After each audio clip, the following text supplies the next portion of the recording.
Hello there, everybody. Welcome to a very special stream today. I was given a preview for a magazine that I've been kind of looking forward to. Let's just cover some of this stuff up. Actually, can I crop some of this? Never thought about actually any of this other stuff.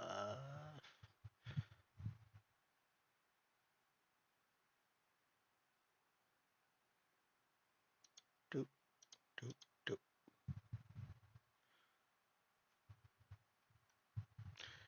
And there we go.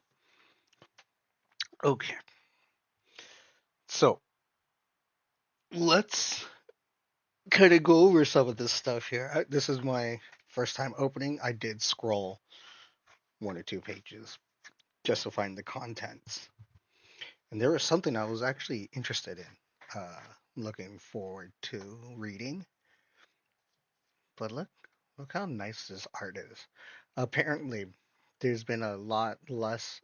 Well, there is a lot less art in this from the other issues because there was an issue with people claiming, oh, it's AI and people being jerks about, different things, which is very unfortunate.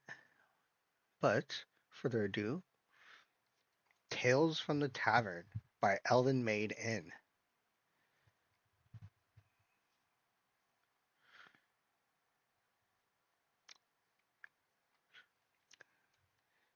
These are the following contributors, right? Thank you to them. Ko-Fi supporters, Jack Chronicler of the Northlands. Let's see here. Special thanks. As the final pages of Tales from the Tavern turn, I find myself overwhelmed with gratitude for every single soul who has been part of this beautiful, unexpected journey. To every reader who picked up issue 1, who shared a kind word, who waited for the next issue, and who made it all the way here to issue 3, thank you. Without you, none of this would have ever existed. That we reached a third issue at all is living proof of how extraordinary, generous, and passionate our little community truly is. You didn't just read a magazine, you breathed life into it. This publication was only possible because of the giants who first dreamed these worlds into being. We owe everything to Gary Gygax and Dave Anderson, whose creation of Dungeons and Dragons gave birth to an entire hobby and opened the door to infinite adventures. We also stand in awe of Sandy Peterson, whose Call of Cthulhu brought cosmic horror and unforgettable dread to our tables, along with the many brilliant creators who kept the flame burning bright and expanded what tabletop role playing could be. We must never forget the storytellers whose words first lit the fire in our hearts. J.R.R. Tolkien, Glenn Cook, Ed Greenwood, Robert E. Howard, and all the other masters whose tales of wonder, courage, and darkness gave us the raw material for our own adventures. These creators gave us realms where we could lose ourselves completely, pure, magical journeys untouched by the noise and divisions of the modern world. It is important now more than ever that we remember their gifts with deep respect. They are the true giants of our hobby. Their work deserves to be honored, protected, and passed on with the same love and care they poured into it. By staying true to the spirit in which these worlds were born, we keep the magic alive for everyone who comes after us. To my family, thank you for loving me through every late night, every doubt, and every moment I disappeared into these pages. Your patience, your quiet encouragement, and your belief in me have been far more than I have ever deserved. You're the steady light that made this whole adventure possible. As we close this final issue, I want to leave you with this: stories end, but every ending is the beginning of something new. The dice will keep rolling. The tavern doors will always be open somewhere. And the magic we shared here will live on in your games, in your stories, in the hearts of everyone who still believes in wonder. Thank you from the bottom of my heart for walking this road with me. With endless gratitude and warmest wishes, Keybauer, Elven Maid Inn. So here's some of the table of context I was just kind of like looking through. Also, beautiful special thanks.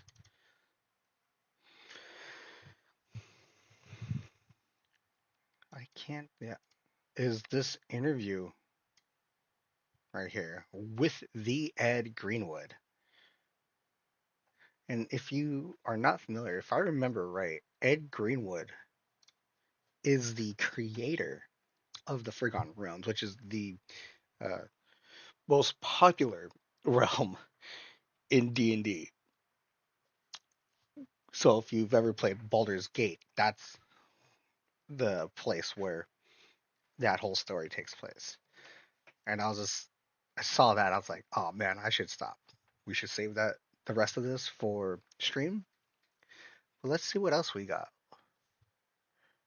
Unwritten story: why game masters are not storytellers.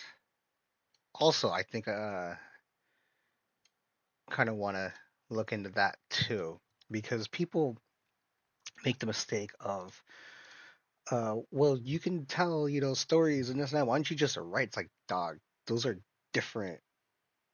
These are different skill sets. Yeah, they kind of cross through, but the skill sets are very different. Let's see what else we got. Elvish, Elven Irish Cream recipe from Elven Tavern. That might be neat, but we won't go extensively over it. I like to make drinks myself, so I kind of need to go over. There's a short story. Let's see here. Turning inspiration into distinct from concept to class, turning inspiration into distinct TTRPG mechanics.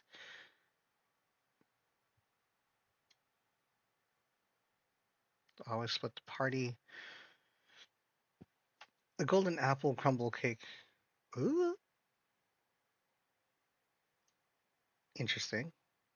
So yeah, apparently this has a lot of different things, right? Like this is an interview with Ed Greenwood, which that's still crazy to me. Good for them that they got that interview. But it also has like little recipes. Uh, I don't know. I don't know if this is like a commentary. This is just a short story.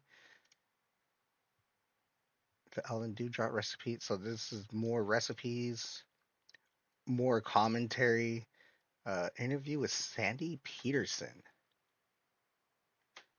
Isn't that the Cthulhu person who made Cthulhu, right? Isn't that they said? Uh, let's look it up, chat. Let's look it up.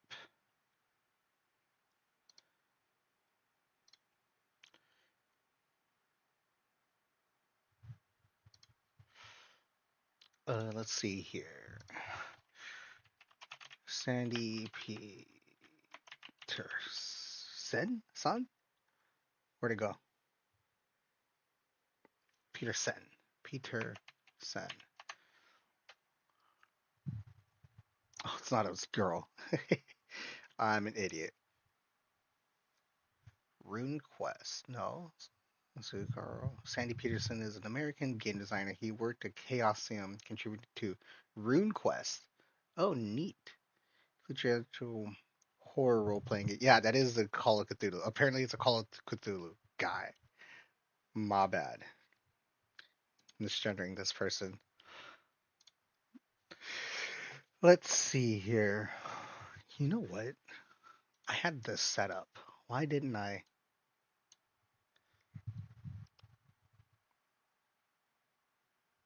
Mm,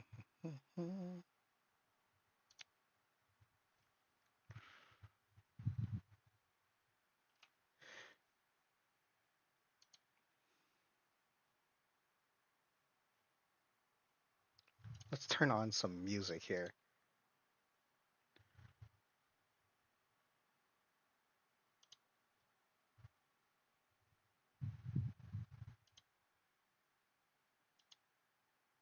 Just a little bit.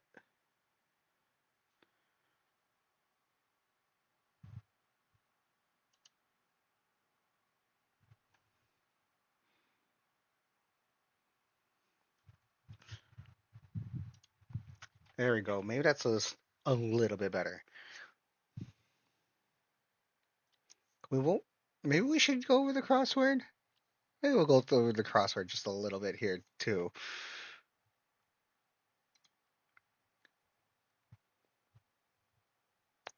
Daniel Fox, Dark Foundries, Foundations of New Heroes Without Horrors. Man, there's just so much. This is crazy.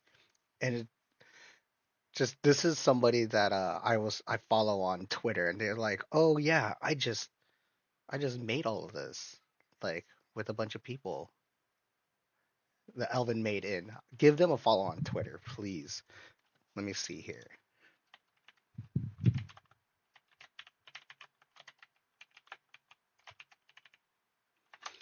That's them on Twitter.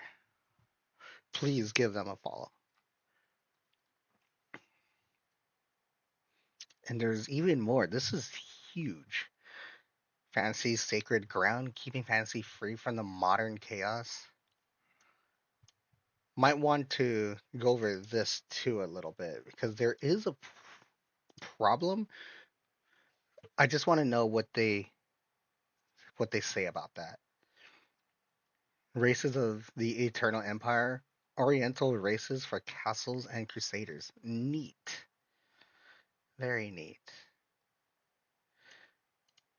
Moon Consort of the Inner Palace, Chapter 1, 2, 3, 4.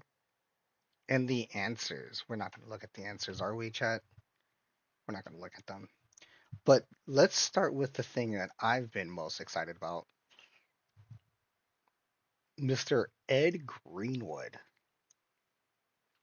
Yeah, the man who built the Forgotten Realms. Look at that. That's a that's a face. That's a face you remember. That that is definitely a guy who plays D&D. That's actually isn't he actually Elminster? Let's see here.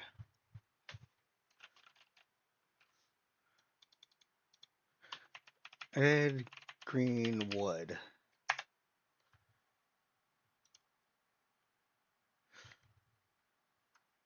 Yeah. Ed Greenwood is a Canadian fantasy writer and the creator of Forgotten Realms. He began writing articles about the Forgotten Realms for Dragon magazine beginning in 1979. Dang, that's like what? They just built the car or something, right? Like maybe electricity finally started coming around, something like that. And subsequently sold the rights to the setting to TSR, to the creators of Dungeons and Dragons role playing game in 1986. Let's see. Yeah, I think he is. Let me see here. Oh, Minster, because it says here in the Google, like right now, Forgotten Realms. Elminster met. I think he is, but it doesn't say. Anyways, I'm getting sidetracked here. My bad, my bad. So today we're privileged to converse with Ed Greenwood, the legendary creator of the Forgotten Realms, a vast, intricate fantasy world that has enchanted gamers, readers, and storytellers for decades. Born from childhood tales in the mid 1960s, long before Dungeons and Dragons emerged, the realms have evolved into a cornerstone of the D&D universe, inspiring novels, games, and endless adventure. Um, doesn't Dritz series doesn't that come from the Forgotten Realms also? Great series. I've only read several. I've only read like the first like five books, five, three or five books. And it just goes on and on and on. Great storytelling. Ed's boundless imagination and prolific writing continue to shape fantasy landscapes. In this interview for Tales, uh, in this interview for Tales from the Tavern magazine, oh my God, we'll delve into the origins, evolutions, and enduring legacy of his creations. Elven Maid Inn. Many believe the Forgotten Realms were created specifically for Dungeons and Dragons, but the truth is that your world predates D&D by nearly a decade, originating in your childhood stories from 1965. Can you describe what the realms looked back in that what the realms looked like back then and how different it was from the version we know today? So apparently, oh wow, this guy did it when he was a kid. He was coming up with this stuff when he was a kid. Ed Greenwood. The realms back then geographically looked very much like the published realms of today, except that my original moonshades were an archipelago of many small islands, like Ursula K. Le Guin's Earthsea. The real world's Hebrides she knew she drew inspiration from. The Great Ice Sea covered the area now known as Icewind Dale. Another glacier covered the area later revealed as Vaasa and Damara. All across Toril, there were no close real-world analogs, so there was no Mastika and no Kara-Tur. There were landmasses there, but not with those names and echoes of real-world culture. No Arabian Nights or Al-Qadim areas. Kalimshan and Anarak were on my maps as largely desert lands, but not with the pashas and so on. I had satraps and the viziers. I believe drawing too close real world parallels shatter the suspense of disbelief and borrows needless cultural appropriation and denigration problems. Okay. Yeah, that is true. People start picking and choosing from different world or different cultures and it just starts breaking down. Uh, and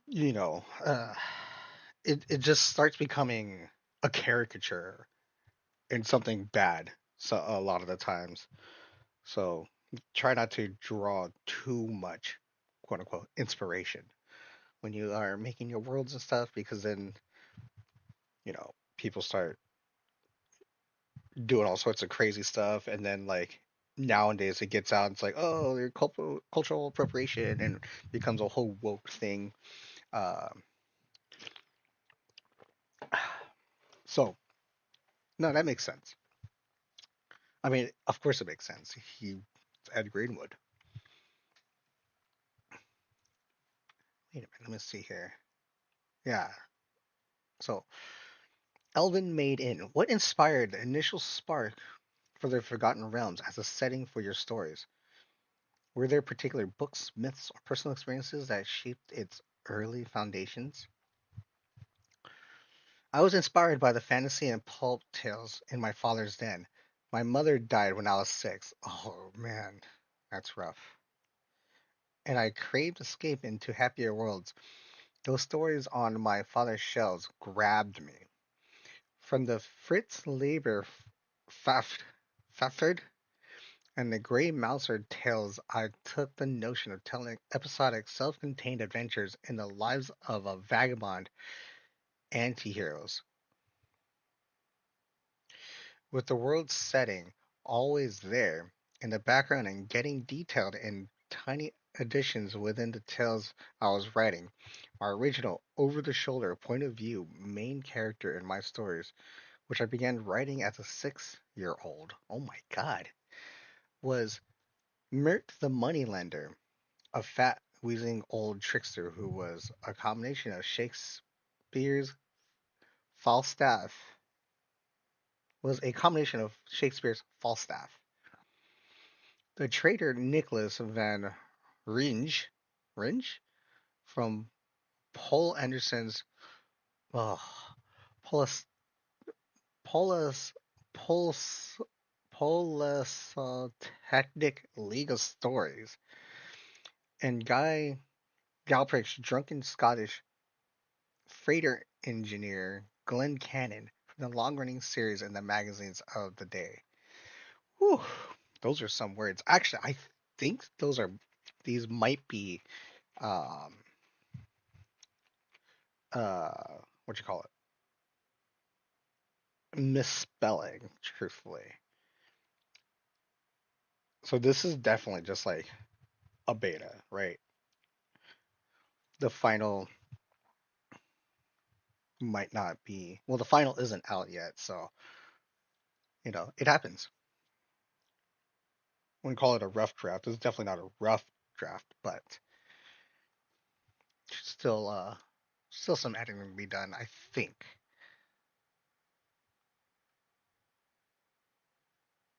Right? Something like that.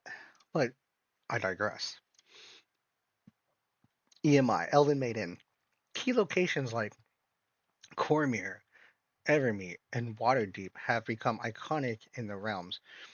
What real world or fantastical inspirations led to their creation, and how did you envision their roles in their world?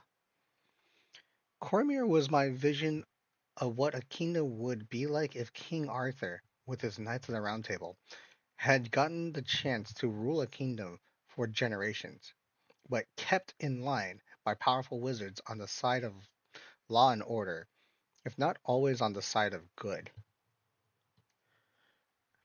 I wanted to explore what life would be like in a land over-endowed with fractious nobles, and with two cities that had rebellious tendencies, Arabelle and Marsember, but overall peace and therefore prosperity, with a constant threat of being bought up farm by farm and city building by wealthier land next door, Sembia. Evermeet was my idea of Tolkien's Rivendell, but but a larger quote unquote hidden land where the elves of the realms kept their wider world at bay. My elves are haughty and noble, but they have always also been involved in bitter feuds with each other between sorts of elves and between elven families. They sh- they share a love of beautiful sylvan growth.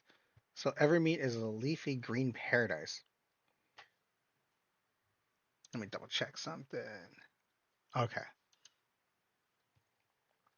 Waterdeep is the olden times Rome, Paris, or London of the realms. A sovereign, tolerant crossroad trading city. Although there were a few Lankmar and later Ankh-Morpork nods in its design, it's most rooted in my idea of what medieval London might have been if magic worked and a wizard, Agorian in elder days, and Kelvin more recently, kept order. The major real-world London inspir, uh, the major real-world London inspiration was the guilds and now vanished gentlemen's clubs. There were gentlemen's clubs in this world? I mean, yeah, I guess that makes sense.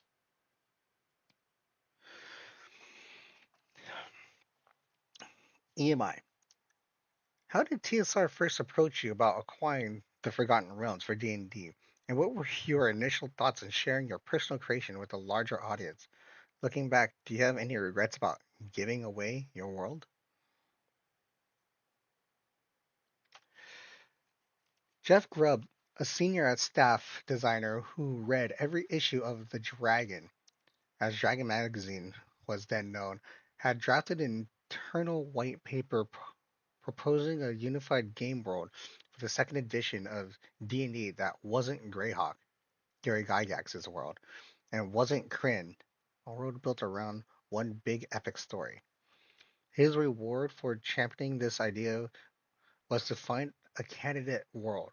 So as he'd read many passing references to the realms in my dragon articles, he got my contact information from Kim Mohan at the Dragon. I was a contributing editor of the magazine and cold called me at my public library workplace. Oh wow, just straight up called his work to find him. Jeff asked me if I had a complete detailed world at home or if I made it up as I went along. The answer to both questions was and is yes. Straight up yes. I was delighted to share my creation with the wider world, mainly because when I made colored maps of the realms, you could see my pencil crayon strokes in all the oceans, and I was hoping for more beautiful maps. My only regret is that I didn't retain a tiny bit more creative control, so I could have prevented those real world, too close analogs I mentioned earlier. Copying a real world culture or its Hollywood version is easier for artists, but it borrows a host of design troubles and cuts down on new, creative, different world details. Yeah, because you start changing things, you start getting stuck in the idea of that culture that you're borrowing from. Okay, makes sense. EMI. Your early contributions to Dragon Magazine, such as articles detailing the realm's lore, helped introduce the setting to fans. What was your experience like writing those pieces, and how did they influence the development of the published campaign setting? I started writing for the Dragon to fix some problems. Incomplete rules, mismatched between roles, and counter sheet on numbers of armies. Jesus, sounds crazy. With that, with the with the bleh, with the published Divine Right board game, and to feel better morally about throwing my creations, spells, monsters, and magic items at my players in the home realms campaign. In those days, everyone who could, players and DMs, read Dragon, but my players didn't bring stacks of the magazine to our gaming table, so they had to try to remember what they had read, which I thought simulated what their characters knew or overheard in taverns in the realms. I was named a contributing, later creative editor of the magazine because Kim Mohan, who began as a journalist, not a gamer, was impressed by my Gates articles published in the issue number 37 of the Dragon because it had footnotes. As magazines are assembled in 8-page signature depending on how many advertisements are being run that month, Dragon could expand or shrink, and Kim really needed somehow, mm, and Kim really needed, I assume, someone who could write finished text to order in a hurry to match this theme of that piece of art he already had on hand. I could, so I got a lot of work. Alongside the themes he asked for, I wrote lore pieces about the realms on topic I wanted to explore, and in that way managed to get a lot of non-location specific realms lore into print. When TSR bought the realms, they asked for more and more about characters, places, and things they'd already read about in Dragon. So, the article's influence and direction of the published realms in that way.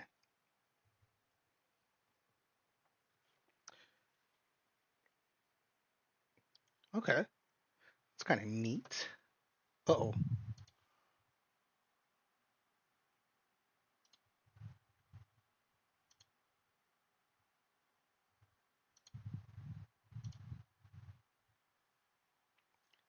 Oh my gosh, was this not playing the whole time? My bad, everybody. Okay, EMI. As you took on a role at TSR, you wrote some of the most iconic novels in the realms, including the Spellfire saga, Elminster series, the Cormyr saga, which is my personal favorite and helped me through one of the darkest times of my life, for which I'm extremely grateful, and books in the Harper series. What drew you to these stories and characters? I was never on staff at either TSR or Wizards. I was always a freelancer. Oh wow. And my Realms novels were works for hire. The publisher can literally change every word if they want to. That's funny. Spellfire, just the first book, was originally written as a trilogy. They cut down to one book in-house. So most of my published Realms novels, with the exception of the Knights of Myth Draenor trilogy and the last two books, Spellstorm and Deathmask, were almost assignments. What I was going to cover in a given book was discussed and agreed upon beforehand, and then I set to work at top speed to write the tale. Elminster, The Making of a Mage, was written in a six oh my god, it was written in 16 days, eight 2-day weekends. Both of my Double Diamond Triangle books were written in half a day each, so I literally didn't have time for convoluted plots, and at the same time was directly ordered to include lots of fighting. What I tried to do for me was to show love and give even the bad guys their moments of sympathy and explanation and reflection. They had life aims and dreams and families at home, and also to include strong female characters who were central to the story, not Frazetta Conan like babes wrapped around the man's ankles. I wanted to show everybody doing things for the best, even if they were wrong and what they did was terrible. They didn't think so. At the time, I wanted they didn't think so at the time. Okay. I wanted the lives of the characters to seem real, so full of mistakes and meanderings and sarcasm and foolishness among the heroics. Yeah, okay. So he actually just wrote these books in 16 days. That is bonkers. Was that 8 weeks? I haven't read any of these books. Maybe I should read these books.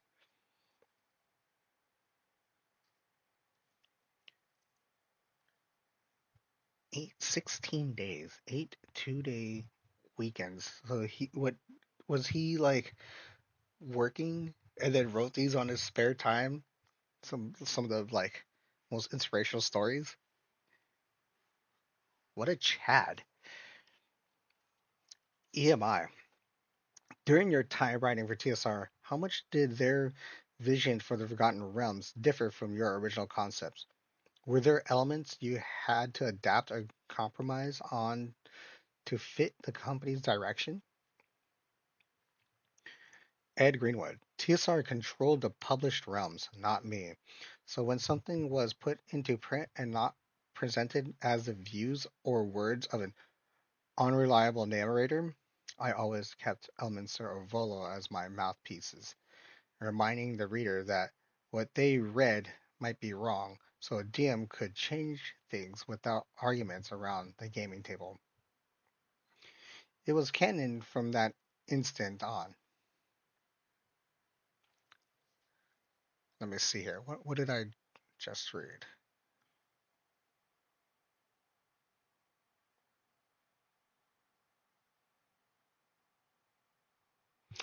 Let's see here. I always kept okay, so he uses Elminster and Volo to go, well, I heard that it's actually like this, or I heard it's something like that,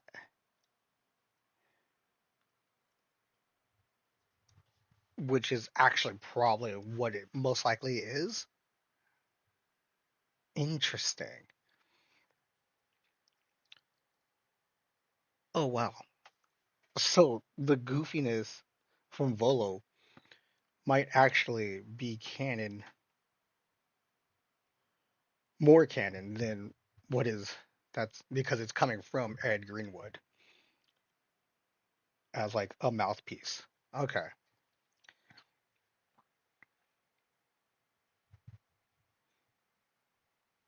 Where was I? Unrelated. I always Mr. Mouthpiece reminding the reader that could be reminding the reader that what they read might be wrong.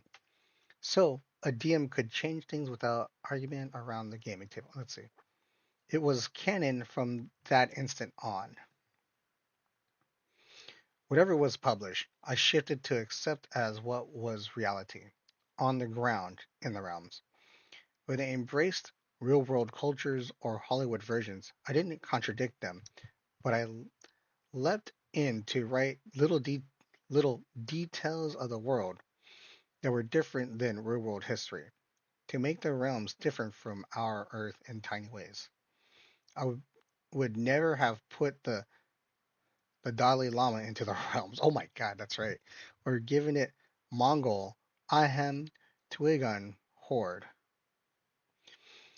But when those things appeared, I tried to work with them to make everything fit into a huge, endlessly unfolding tapestry.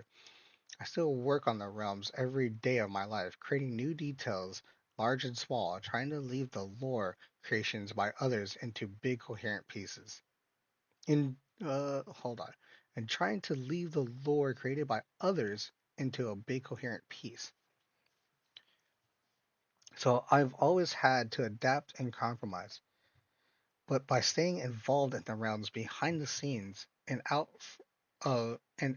front stage, I've managed to keep influencing the realms and keep putting my original lore and new lore into it for everyone to use. I have always worked with game design and fiction writers behind the scenes, not to control what they're writing, but to make it fit the realms. Okay.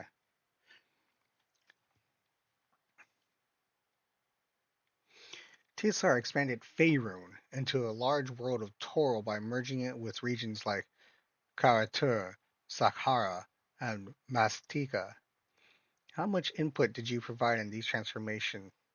And what were your feelings about seeing your world grow in ways beyond your initial design? Ed Greenwood. As I said earlier, I'm no fan of too close real world analogs, and Karatur and Mastika were those. Sakhara is a Hollywood version of the real world borrowing, and I wouldn't have done that either. I had no input into Karatur and Mastika. Mastika or Mastika? I think it was Mastika.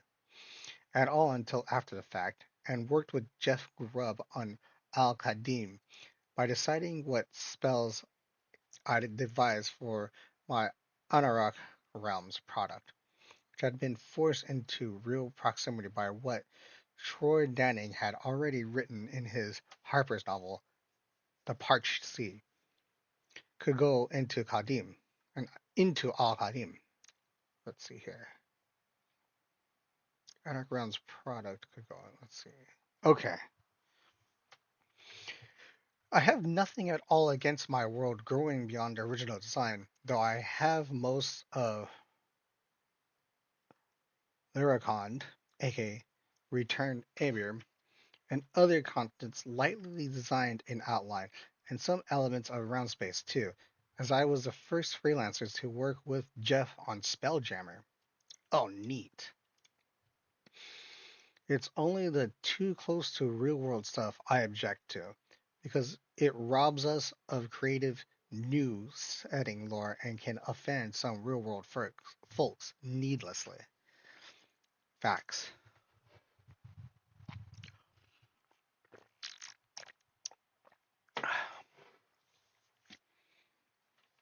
The release of the legendary video game Baldur's Gate marked the breakthrough for the realms, bringing it to a wider audience.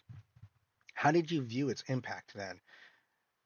And what was it like seeing your world adapted into an interactive medium?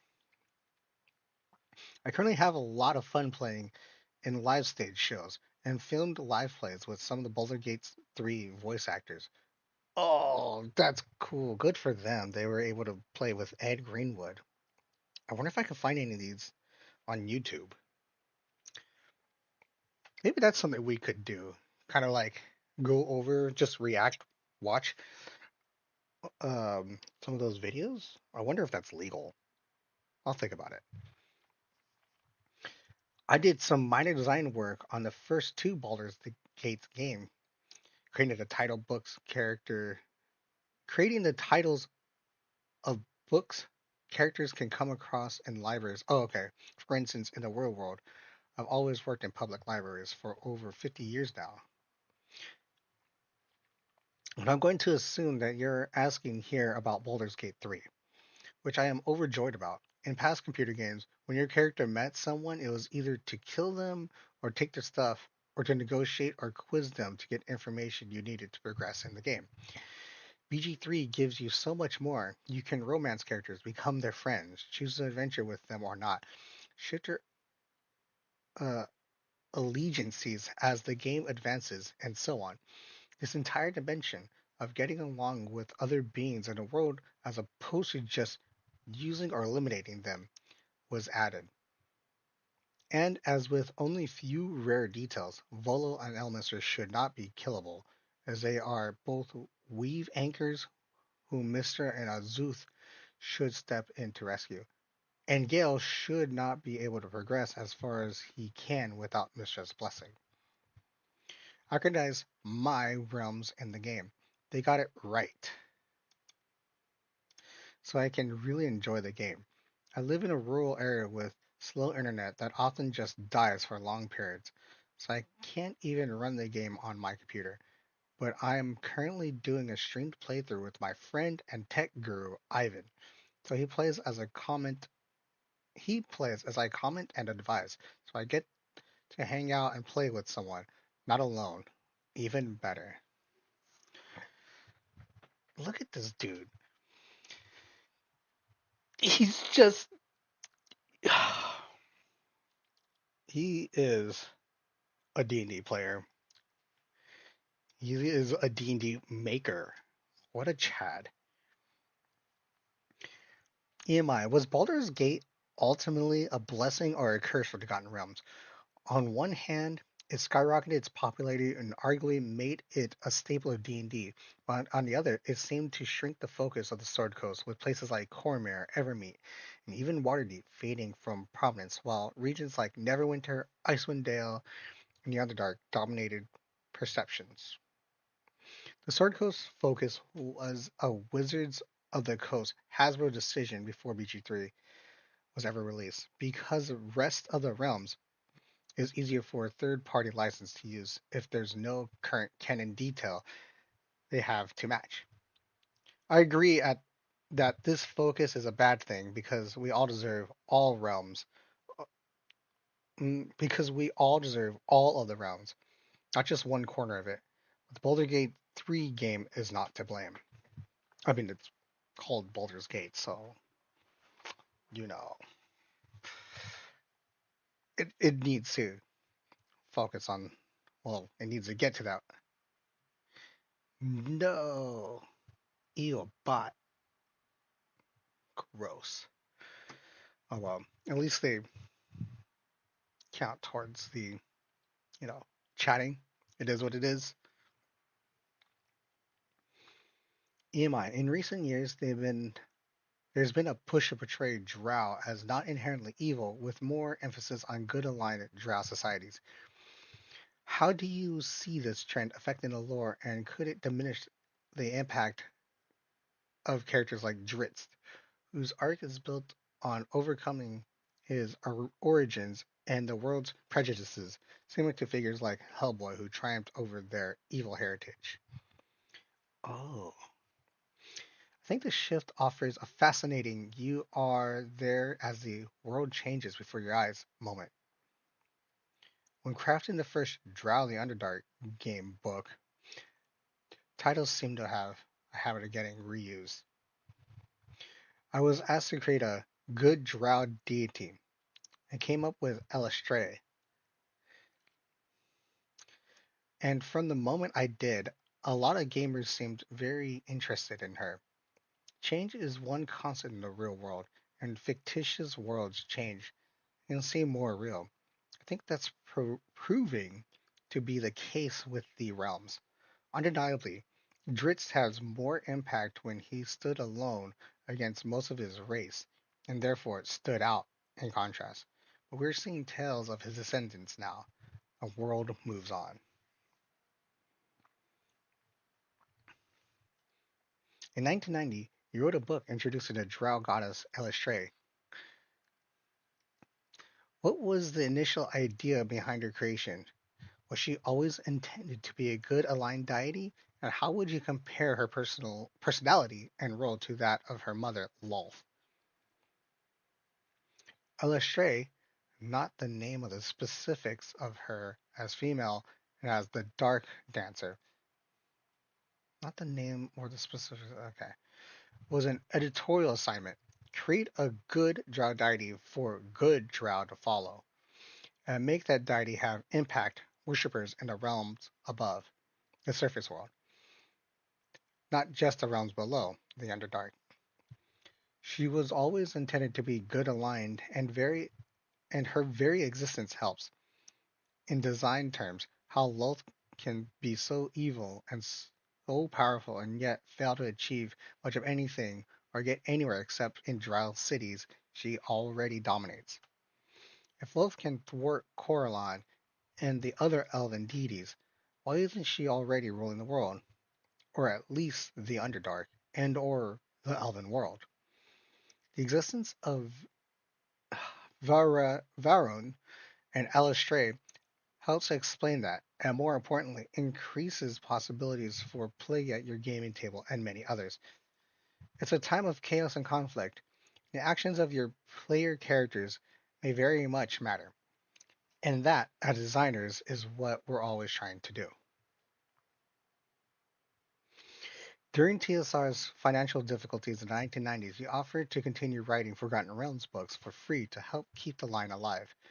Why do you think this suggestion was rejected, and how did that moment affect your relationship with the company?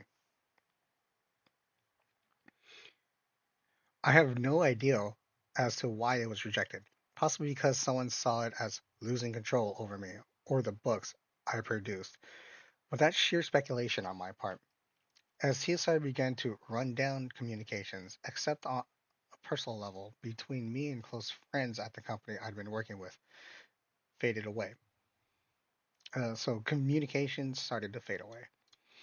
And that was a change in relationship and the reason why I have no idea about the rejection too. But I've never worked on realms for money. Could have made much more doing many other things. I work on the realms because I wanted to, because I love the setting and I love sharing it. I would write realms novels for free right now if they'd let me. The problem is I'd need to find some other way of getting income as I get old and health problems accumulate and the need for funds with it. The time I'd spend on realms novels would take away time from getting paid for doing something else. Such is the reality of time. EMI, when Wizards of the Coast acquired D&D and asked you to continue writing for the realms, how did the experience differ from your time with TSR? Were there changes in creative freedom? There were a gentleman's agreement in place, unwritten but understood by everyone involved, over the protocol using realms characters. So different writers wouldn't use the same characters in contradictory ways, a writer killing such as a writer killing her off while writer B married her off and made her a ruler. And places, I write bucolic rest scenes in a village, but you write about a war that's already destroyed the village.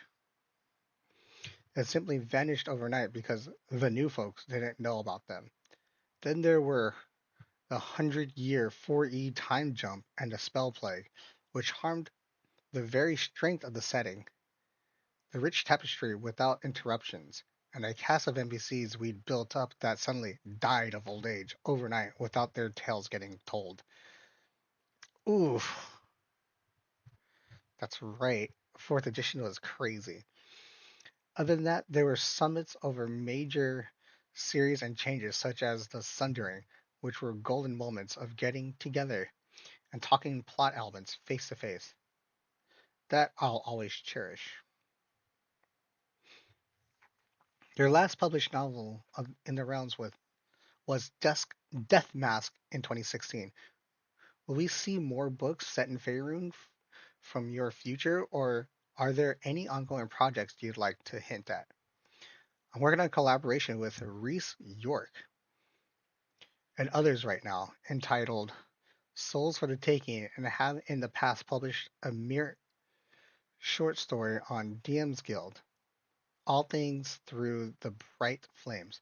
I collaborated on Game Source books, also available at the Guild, entitled The Border Kingdoms and Thay, Land of the Red Wizards, with Alex Kamer and Alan Patrick, and many other realms related collaborations in the works, from new Volos guides to new regional source books, and intended to go on working on detailing the realms through various means for as long as I can. Okay, everyone, real quick, I want to take a rest. I'm gonna grab some coffee, some more coffee, anyways, and I'll be right back. Enjoy the music. I'll let you read on for a little bit at the very least. Oh well, and I will meet back here in a couple of minutes. Everyone, have fun. We'll be taking a break.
Okay, we're back from our rest.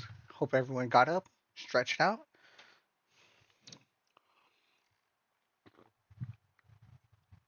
Are we ready to continue on? Let's get back to it. EMI, a controversial topic. Retcons in the Forgotten Realms and other settings. As the creators of as the creator of Faerun, how do you feel about changes made by others, such as introducing entire cities of good drow with explanation they were always there, or similar retcons in other hobbies like Warhammer 40K's Adepta Custodes shifting to multi-gender with they were always there. Is there a good way to handle retcons? Perhaps through events? Hello? There it goes. And novels that alter the setting organically, or is a simple phrase like that sufficient?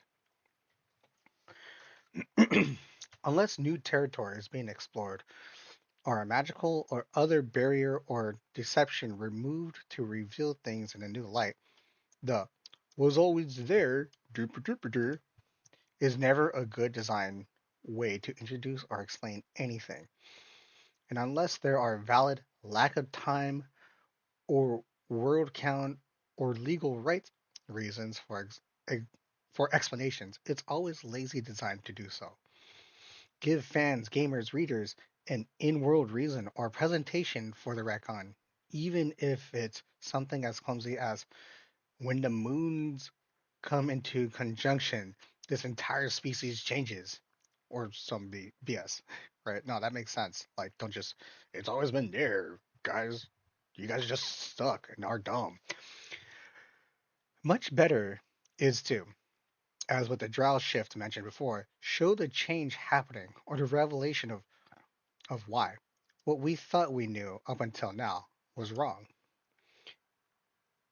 And we should now see something differently.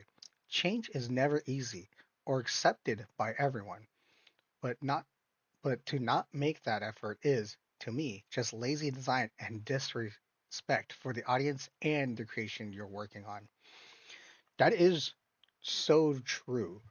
I cannot stand when that fact is, just is said like, oh, they've always been there. It's like obviously they've always kind of been there, especially with the Drow, right? They created Elistrea, but to say that the whole large civilization has been around, um, it feels. I mean, it is lazy. Even I'm not even a writer, but it like just people see that and it's just like it's unbelievable, right? Um, it just feels bad. Like it's a slap in the face to everyone's intelligence, right? So if you really want to make sweeping changes, just make it make it believable, right? Like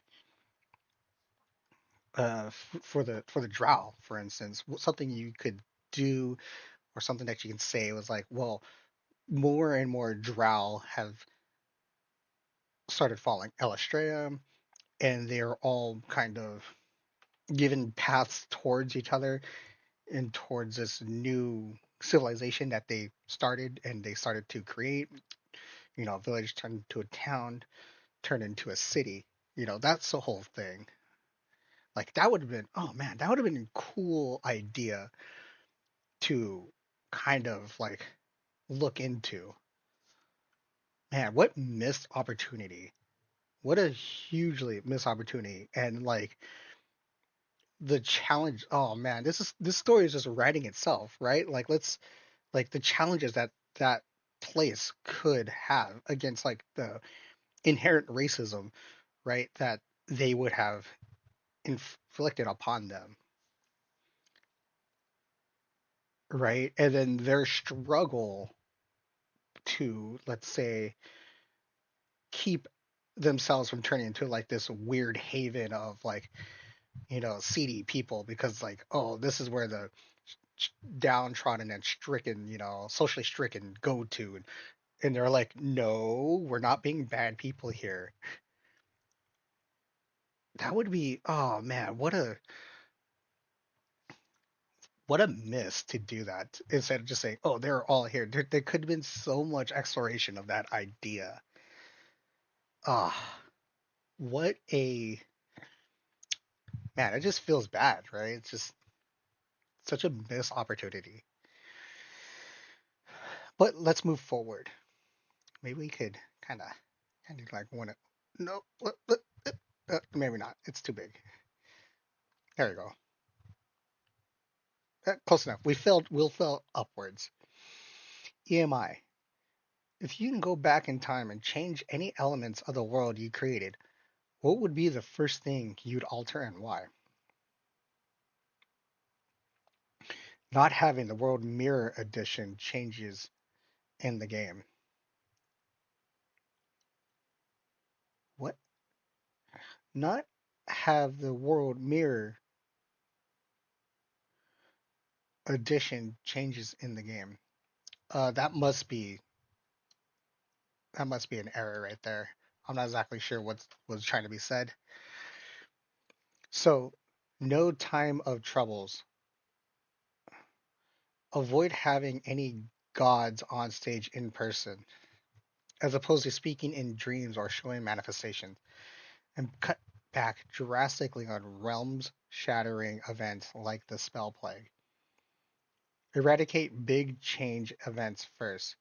No need for any of them until we've explored the entire world thoroughly in source books. We've only seen half of one continent. True. Absolutely true. Right? Like, this world is crazy this guy came up with. There's so much stuff. And we've only seen like half it. And they're like, oh, let's destroy all of the, realities of existence. Like, dog, like, chill. Beyond the Forgotten Realms, he created other works like the Band of Four series, Falconfar, and Castlemorn. Can you tell us about these non-realms projects and what inspired them? All of these projects are things I was asked to do, and all of them involve creating new worlds. Do lots of other game designs and fiction too. I recently wrote a novel for Fate of the Norns Vikings role-playing game entitled The One-Eyed King, and before that penned a folklore, the Affliction novel, and The Whispering Skull.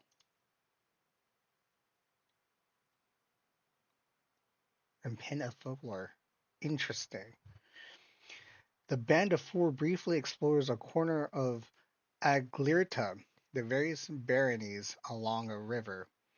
Castlemorn introduces us to an entire new world, one continent of some large offshore islands. And Falconfire looks at what happens if a fantasy writer's work creates or influences a fantasy setting that's connected to our modern real world, and what happens when he finds himself suddenly plunged into that setting. The motherfucker just made himself an isekai. He's just like, I'm just going to do an isekai. That's funny. Um, I love to tell stories and I love to create worlds. So when someone asks me to do those things, I leap at the chance if I possibly can. In all three cases, plus the Fate of the Norns novels, friends asked me to create something, so I did, with glee. In every case, I went down to the human level of look over the shoulder of interesting characters as they live their lives and go along for the ride. I asked myself what they'd see and feel, and just wrote about it. What a freaking Chad, dude! I can't stop saying that. Like, they're just like, hey, can you just write a whole ass book? And it's like, yeah, sure, why not? That's crazy. I never really followed like that deeply into this sort of stuff, but just like, God, just the amount of imagination that just overflows from this dude is bonkers. Absolutely bonkers. Have you developed any new settings outside the Forgotten Realms in recent years? Would you be willing to create an entirely new world that could rival the scope and depth of Faerun? And what might that look like?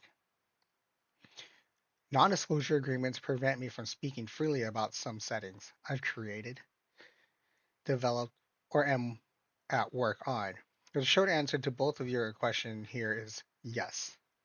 I created several settings and developed many more that were created by others. Right now, I'm detailing cities in Darren Drader's Daring and Dread campaign. Oh my god. Darren Drader's Daring and Dread campaign setting, and have finished work on environs of oh, Ge- Gax from Gooey Cube. Wow. If I was setting out to do brand new large scope setting, I'd want it to have different focus than the realms, like with magic working in different ways. And I think, for me, it's time to explore more intrigue and less fighting monsters for a bit. Ooh, excuse me. Looking back on your career, what has been the most rewarding aspect of sharing the Forgotten Realms with the world? And how has the community influenced your ongoing passion for it?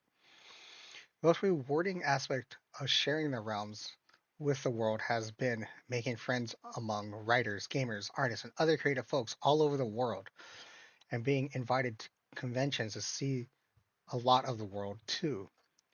I love the realms that fans have shown me, and their endless lore questions about the setting to try to make their games and fiction and imagining richer inspires me every day to go on working on the realms. It has truly become my life's work uh, that I'm happy to tackle every day until my last one. Thank you immensely, Mr. Greenwood, for joining us and offering such a profound insight into if our, let's see here. Thank you immensely, Mr. Greenwood, for joining us and offering such profound insights into the Forgotten Realms and your creative journey. It's been an absolute honor to hear from the mind that brought so much wonder to life. Your stories continue to inspire and transport us. Before we conclude, could you share with our readers where they can purchase your books, such as Elemental Series or Death Mass, how they can stay updated on your future projects or connect with you? Ed Greenwood. The easiest way to get my Realm book and those with other publishers and settings I've mentioned here is through Amazon, in paper, Kindle book, ebook, or Audible audiobook formats. To reach me these days, the best way is to join my Patreon. I am Ed Greenwood there. Greenwood's Grotto on Discord. Oh, dude, I want to. Hell yeah. Or find my Realms lore videos on my YouTube channel. I also do the Mages and Sages podcast. I should follow all of these. We should all follow these. I can be saying, can be seeing playing Elminster on the Six Sides of Gaming YouTube channel, or playing a Greyhawk mage, Raval, oh my god, Ravalantar, Ravan, Ravalantar, oh my god, these pronunciations are bonkers. Greyhawk mage, Ravalantar, on Lord Gosumba's J. Scott's Twitch TV channel, or guessing from time to time on his Gavin at Lord's Peak Twitch show. I usually write new realms and Greyhawk lore for those appearances. Or see me in person at GaryCon in Lake Geneva, Wisconsin in February, Gen Con in Indianapolis every July or August, and Gamehole Con in Madison, Wisconsin in October. I go to other cons like Phantasm in Peterborough, Ontario, Anime North in Toronto, Ontario, and Grand Con in Grand Rapids, Michigan, where I can snatch the time. Thank you for the opportunity to talk about the realms. May the realms be bright light in your life forever.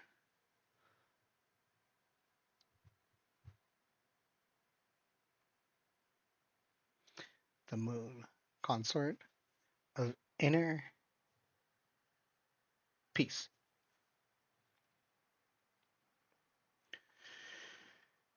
Man, what a great interview. It's what an amazing, like, good for them that they were able to get that interview. What great questions. I really enjoyed that. If you have any comments about it, please let me know. Let's see here. What else do we want to do? So six silent but it does not sleep. Is it still? Novel. Oh, that must be a an ad. Holiday 76 is silent, but it does not sleep. Uh, not nor is it still. Oh my gosh, that is kind of tough to read. The Elvish, the Elven Irish Cream.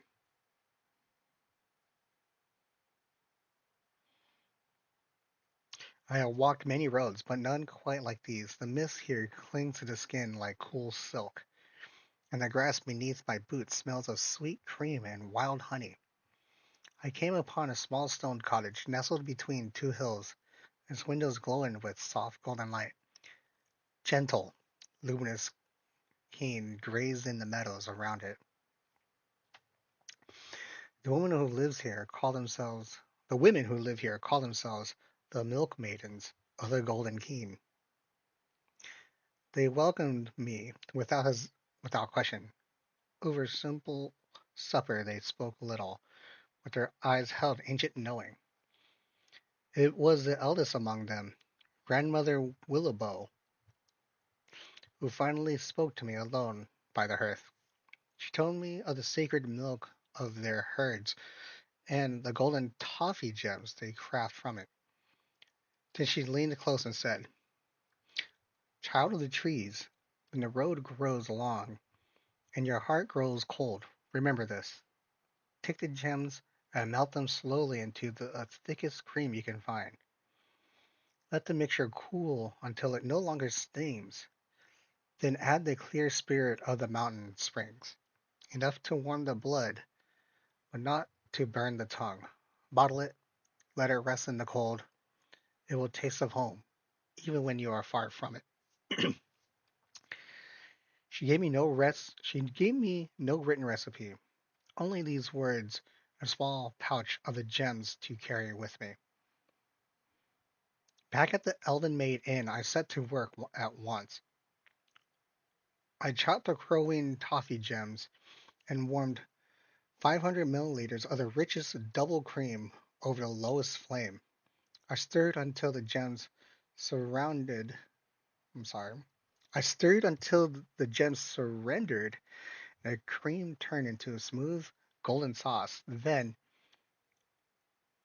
impatient fool that I was, I added the vodka while it was still warm. The mixture split. I poured it anyways. I poured it away. Oh yeah, it curdled. The second attempt, I let the cream and toffee cool completely before adding 450 milliliters of good Starlight vodka. This time it held together. On the third try, I added a little powdered dream root dissolved in warm cream and a few drops of vanilla. The balance felt right. That's so cool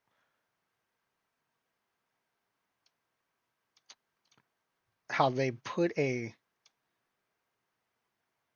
story to it. Oh my god. That's so good. Let's see, the golden toffee elixir of Croween. Crowin? Liquor of silken dreams for approximately 1 to 1.2 liters. Uh, unfortunate.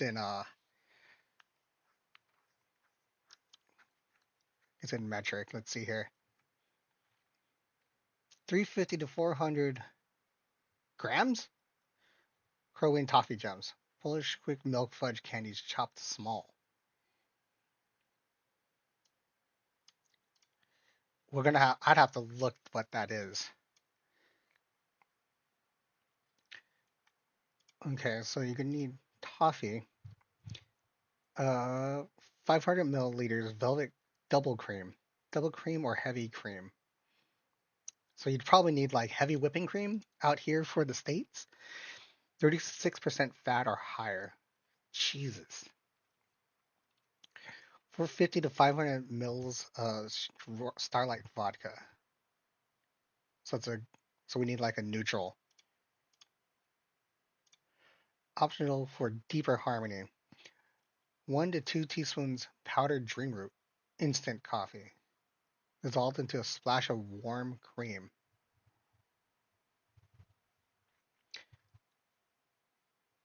A few drops of vanilla essence.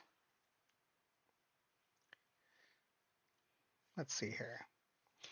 Warm the double cream gently in a pot over low heat. Do not boil. Do not boil that. It'd probably burn it. Add the chopped gems a little at a time, stirring constantly until they melt completely into a smooth caramel color sauce. 8 to 12 minutes. Add a splash more cream if it becomes too thick. Remove from heat and cool completely to room temperature. This step is vital. Oh, you have to let it cool. Stir in the vodka, optional dream root and vanilla.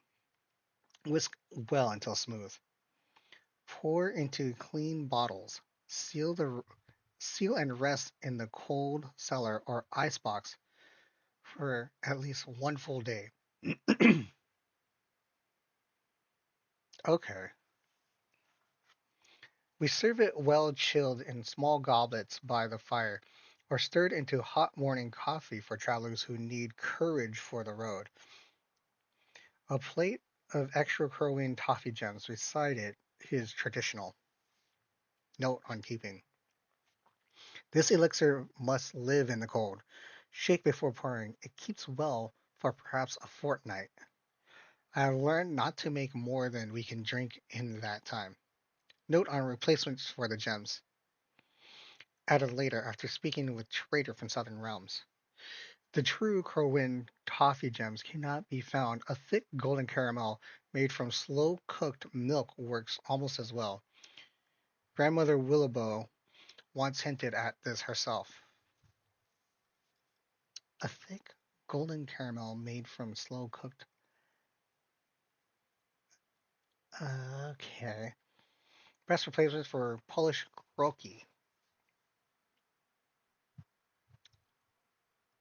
What is Polish kroki? Milk fudge candy. Use 300 to 400 grams of ready-made dulce de leche, thick caramel spread, often sold in jars or tins. Simply warm it gently with the double cream until smooth.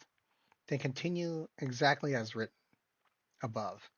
The result is remarkably close in color, sweetness, and creamy depth, or use craft caramel bits. Closing thought 14th day of the moon of silver mist. I still think of Grandmother Willowbow when I pour this for guests. One sip, and even the most road weary soul seems to sit a little straighter, as though remembering a home they had almost forgotten. The golden toffee elixir of Crowin now has a permanent place on the shelf behind the bar at the Elven Maid Inn. It is not the strongest drink we serve, nor the most famous, but it may be one that feels most like a warm hand on the shoulder. I will keep her secret well. Man, that actually sounds really good. Polish Kroskis. Wonder what, let me see here. What else could you do? What is Polish, how do you spell that? Kroki. Oh man. What could you do? They said that you can do like a craft caramel bit. Let's take a look. So you would do.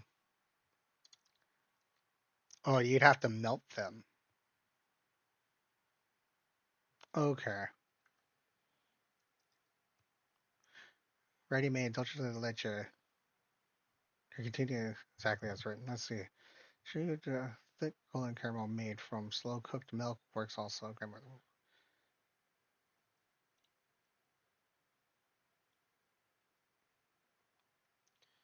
Let's see. So you could use the craft caramel bits and then melt that. Okay.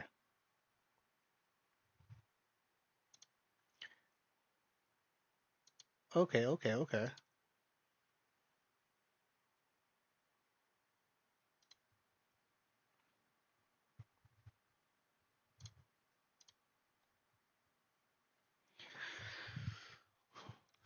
Let's see here.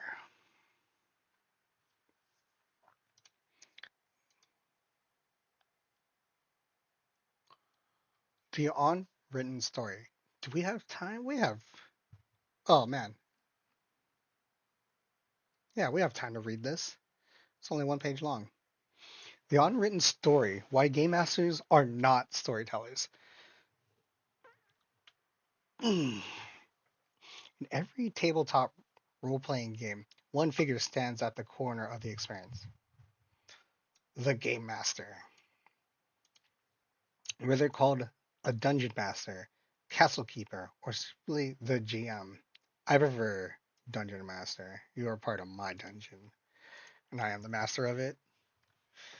This individual designs the world, arbitrates its rules, and gives voice to its countless inhabitants. It is tempting to call them the storyteller. The label feels natural until one considers what storytelling actually requires. A traditional storyteller authors a complete narrative. They control the beginning, middle, and end, deliver it to the passive audience. The game master performs a different role entirely. They build the conditions under which a story can emerge, then step back and let it unfold through the choices of others. The GM's primary work is world building and facilitation. They draw maps, populate cities and wildernesses with NPCs, seed ancient mysteries and simmering conflicts, and prepare plot hooks like invitations left on a table. They embody bleh, they embody every monster, merchant, and monarch the players encounter. They enforce rules with a consistency and creativity. They enforce rules with consistent creativity, and they react in real time when players make unexpected decisions. Yet they do not dictate the plot.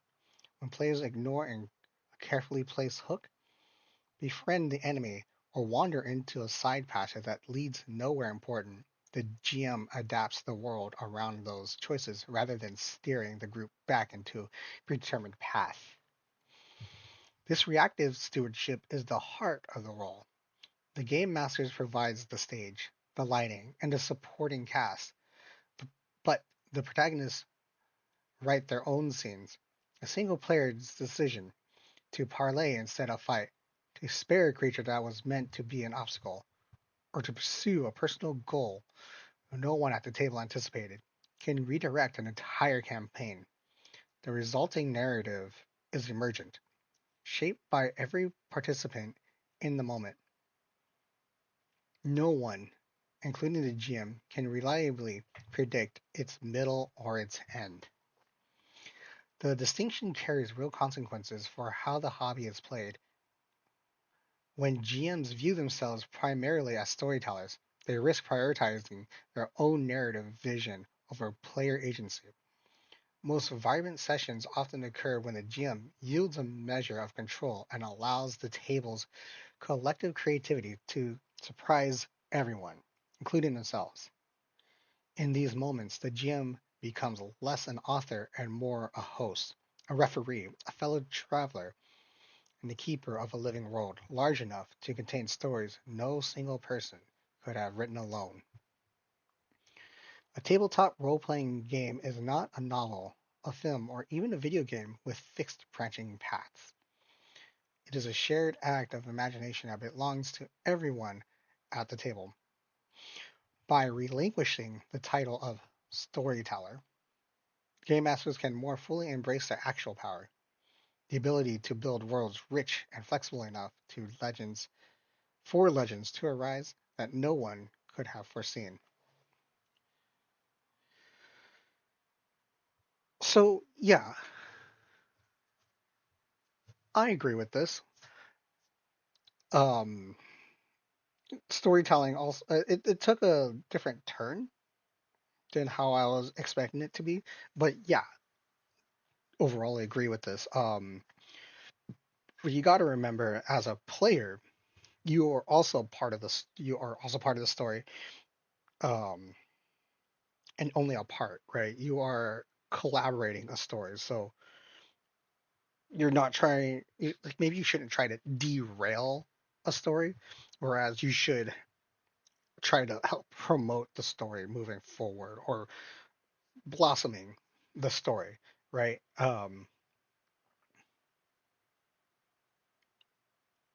And that's not to say to, be low random or to play into like the story all of the time. Sometimes, most of the time, you should probably get into your character and be like, this is what the character should do. Um, but be very careful with that too. That's a completely different subject on what my character would do. There's plenty of videos and sources about that and how toxic that could be. Remember, you are not the only person there. But yeah, generally overall agree with that. Um, Sometimes DMs have to just let it happen. Available on all major podcast providers. Subscribe today and join Nerd Cognito Nation. Nerd Cognito. New episodes drop weekly on Tuesday. Arguably the largest audio only podcast in our corner of the hobby. Neat. I did not know about this. I'm really glad I looked at this. Um, there's a bunch of different things. Is this the story? So we're on page 23.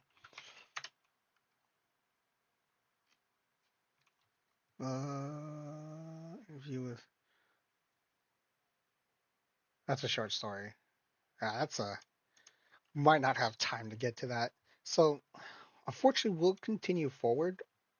Maybe we'll read it another day, but we'll continue forward.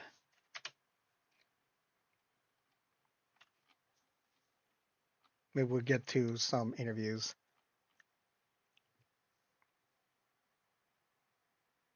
What is this?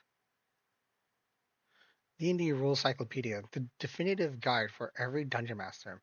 At last, the complete one-volume reference every serious player and dungeon master has been waiting for. Over 500 pages. Damn! Packed with monsters, spells, magic items, traps, random tables, wilderness design, dungeon generation, and campaign advice, compiled from years of actual play and organized for instant use at the table. No more hunting through multiple books mid-session. Everything you need is right here in D&D Rules Cyclopedia. Neat. I wonder if that's free. Uh, all of you guys out there in video world, go ahead uh, and use that QR code. I'll probably be using it later. Comment on what you think of this.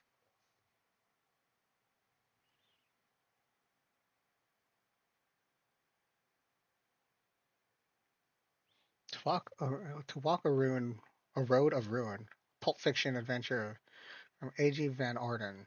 Let's see. Eh.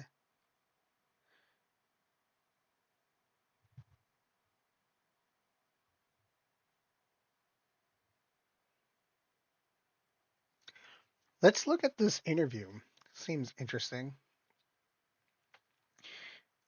interview with Elisa Hazel, an indie architect of Strange Worlds. Today, I'm absolutely delighted to chat with Elisa Hazel, an incredibly talented independent writer and a dear friend of mine whose imaginative storytelling has always inspired me. Is a creative force behind gripping series like the Twitching Light trilogy and the Helios system, along with standalone gems such as Among the Juniper Trees and To Those Who Haunt You. Among the Juniper Trees? Didn't I have I heard of that? I feel like I have. Anyways, Elisa weaves tales that blend horror, science fiction, and fantasy in ways that keep readers on the edge of their seats. Her passion for speculative fiction shines through in every page, and I'm excited to dive deeper into her journey, her works, and her insights as indie author. Now let's get into the questions. Elven Maid Inn, can you tell us a bit about your background and how you got started in writing? What sparked your passion for storytelling? Lisa Hazel. I was an avid reader growing up, so I think after years of enjoying books, I wanted to create something like it in my own way. Elven Maid Inn. Where did your love for speculative fiction, horror, sci-fi, and fantasy genres come from? Was it a particular book, movie, or experience that ignited it? Elisa Hazel. My father and mother were well read, and they passed that on to me. One one of the wrinkles that resulted, I was reading above grade level challenge and lacked a challenge in what was available to me. So my dad, who didn't want to launch me into Stephen King in third grade, introduced me to the classics. Howard, Lovecraft, Tolkien, Lewis, Christie, Doyle, Poe, Shelley, and so on. I, of course, also dug into R.L. Stine quite a bit. My mother studied a great deal of psychology and always had a number of books about the mind, development, etc. I think between those influences and a passion for forensics, I was drawn to the odd, the mercurial, and the morbid. Ellen Maid Inn, who are some of your favorite authors and books that have influenced your work? Are there any classics or modern titles that you keep coming back to? The two books I reread the most have to be Watership Down and Red Dragon by Thomas Harris. An odd combination, to be sure, but make what you will of it.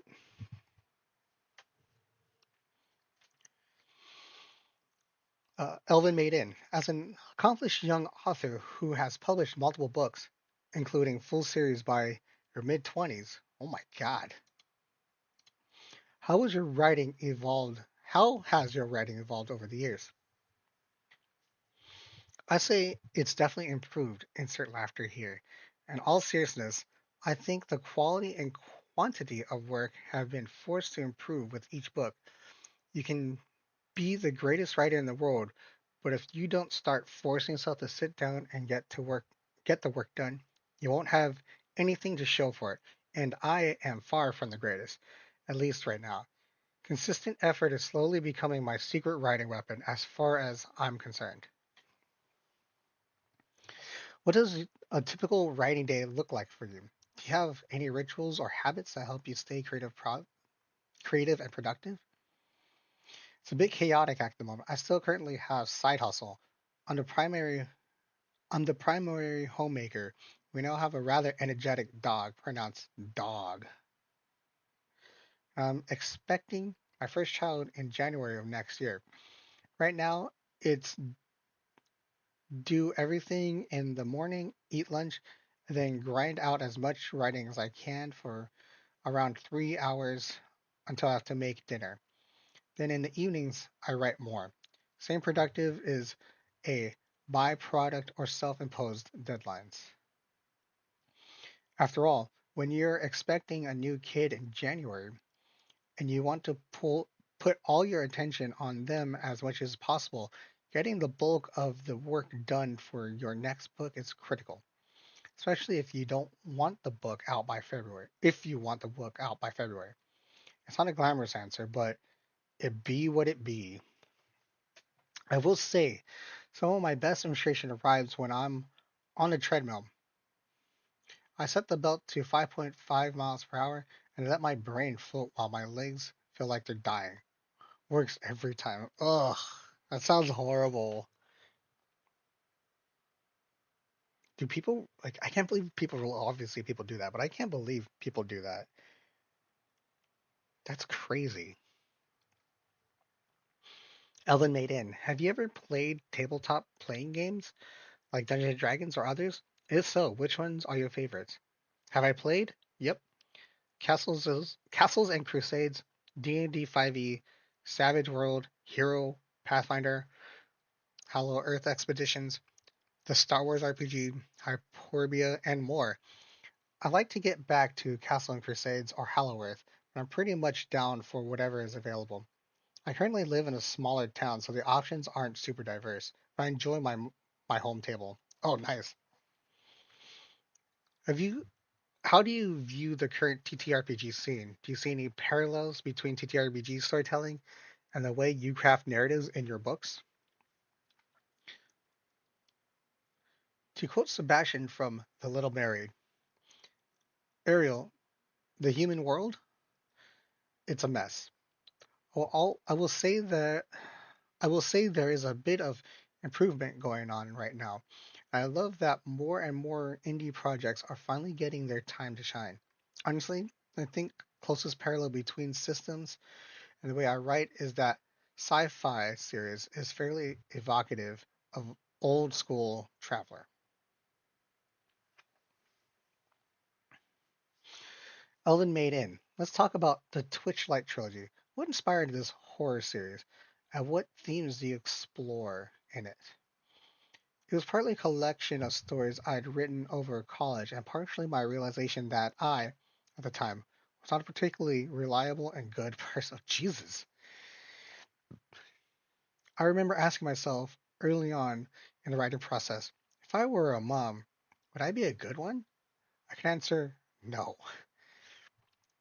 Twitching Light was written over the course of all of this, plus COVID shutting the world down.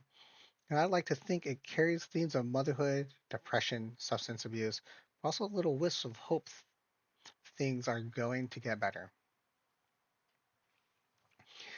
Elven Maid Inn, the Twitching Light. How did you, in the Twitching Light, how did you approach building the eerie atmosphere and characters that challenge reality?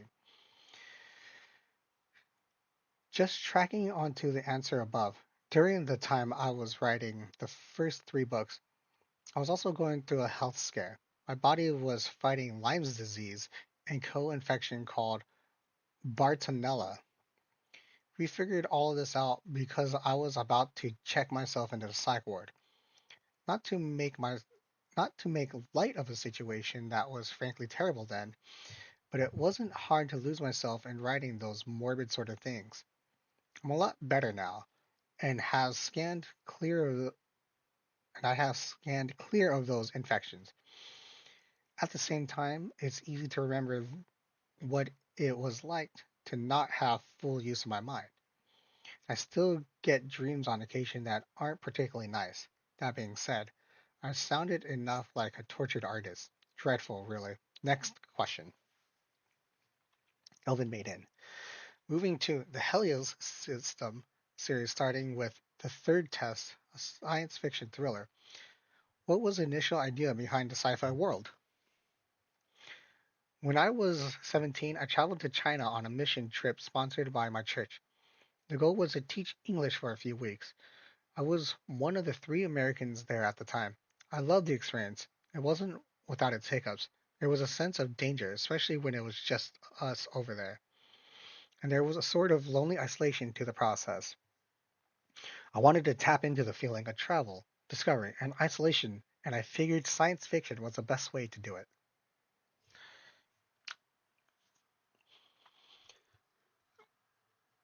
Mm. Eliminated. The second initiative is a sequel in the Helios system. How does it build on the third test, and what new elements did you introduce? Hazel. The most common note I received about the third test is wanting a larger expansion on the setting. So, this was a huge focus going into the second initiative. I gave an extensive look at Brescia, the cor- the correctional system on Cassian, gang activity on both, etc. I also wanted to give the reader a better understanding of dualistic religious system, the Church of Mitriana. Man, those are some words. Elven Maid Inn, among the juniper trees, seems to blend fantasy with elements like a crippled prince and a pilgrimage. Can you share what drew you to this story and its unique setting? I wasn't planning on writing a sequel to the third test initially, and I wanted to try out a different genre. Fantasy. High fantasy wasn't what I was drawn to, especially with my horror affliction. So my aim went to a Grimm's level low fantasy, integrating a somber, realistic tone with odd hints of magic. While while Antigone was the first character conceived, I knew she wasn't meant to carry the story. Thus was born Prince Elmond Boone, a young man who was robbed of the use of his arm and leg during a plague 12 years ago. I've long been drawn to underdog leads who overcome the odds, and Emon, who was not intended to be king until the death of his older brother, in his striving to become a man worthy of the throne despite how others perceived him, is a prime example of that. Interesting. That's an interesting idea.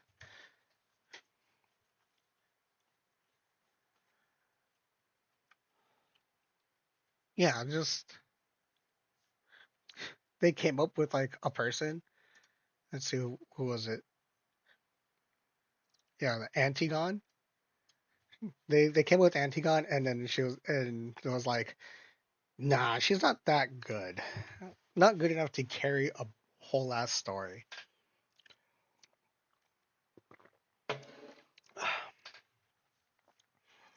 Elven Maid Inn, to those who haunt you, appears to delve into horror and odd tales.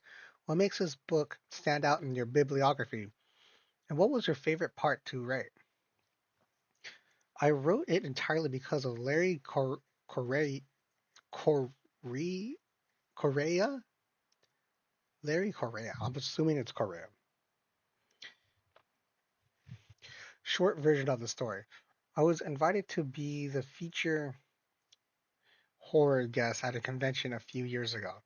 The theme, monsters. The guest of honor, Mr. Monster Hunter International himself. Since there was a good chance we were going to be on a panel together, I knew I couldn't show up with only 4 books under my belt. So I wrote the book entirely over the course of October. Jesus! Wrote a whole ass book in October in like 1 month, releasing it in time for the convention in January. Well, that's probably the most interesting part of the behind the scenes story. Whistling at Night is probably one of the best horror scene stories.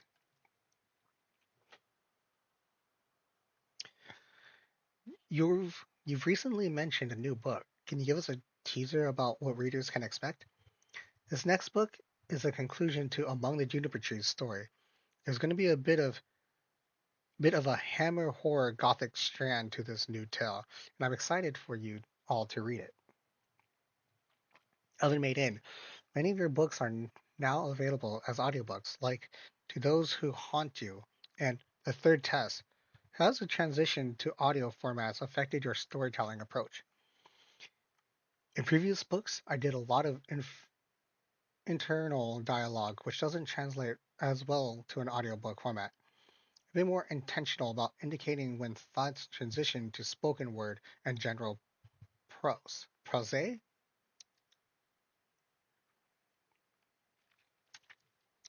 As an independent writer, what has been your overall experience self-publishing your books? What motivated you to go the indie route?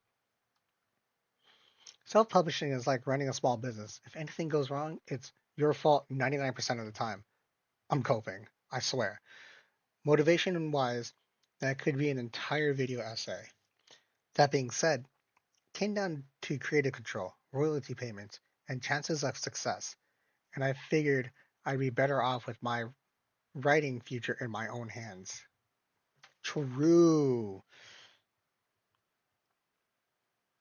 Take control of your own self if you possibly ever can. I know sometimes you can't. Most of the time you probably can't, but if you can just be indie, that's probably some of the best stuff.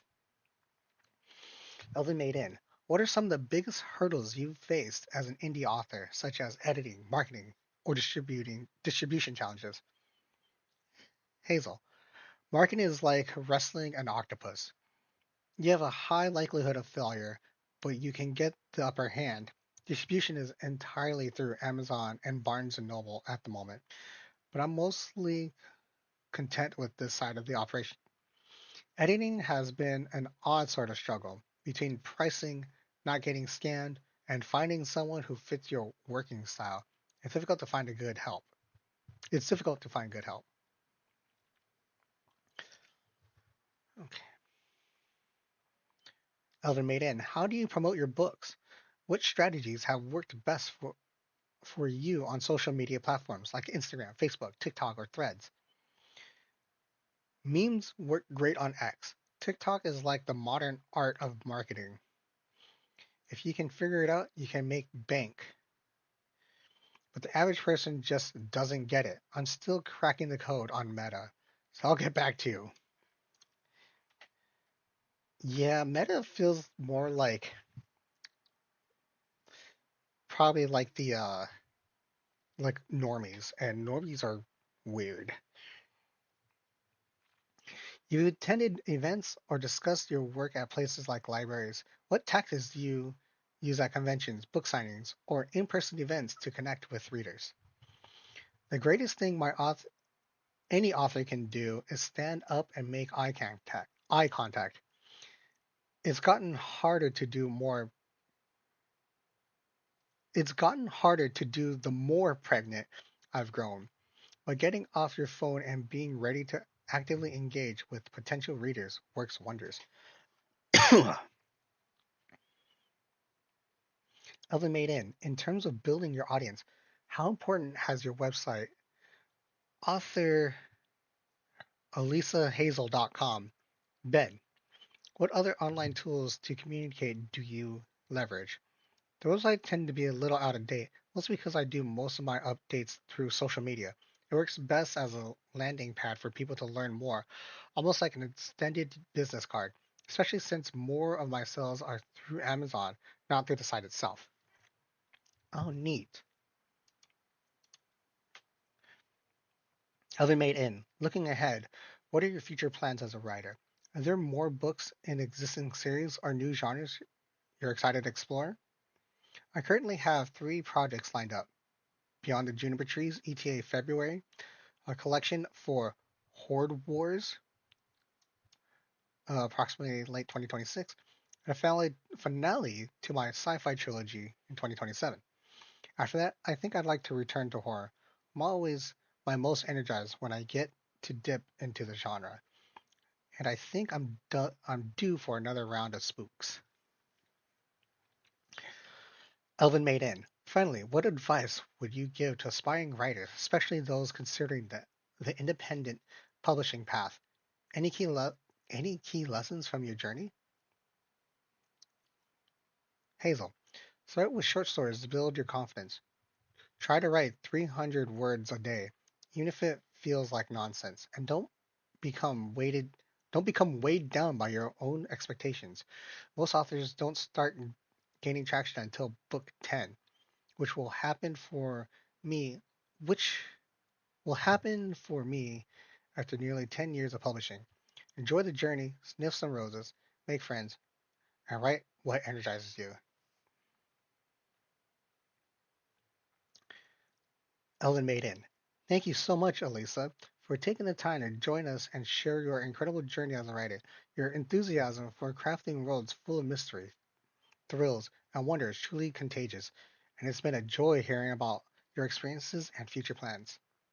Before we wrap things up, Could you tell our readers where they can purchase your books, and including any preferred platforms for ebooks, paperbacks, or audiobooks? Also, how can they stay connected with you for updates on new releases and events? Thanks for asking. All of my books are currently available in paperback and ebook with the Twitching Light Omnibus available in hardcover. If you're an audiobook fan, To Those Who Haunt You, The Third Test, and The Second Initiative are all available via audiobook. If you're looking to keep in touch, I'm on Facebook, Instagram, and Threads as author Lisa Hazel. And if you're here for memes as well, check out my X account at Elisa Hazel. I'm taking a bit of a hiatus from live events in early 2026 with the arrival of my first daughter. I should be back in the saddle by later in the year or early next. Just keep an eye out on my socials. And of course, thank you EMI for the interview. Yeah, I feel like giving birth is a good excuse. Yeah, yeah, yeah, yeah, yeah.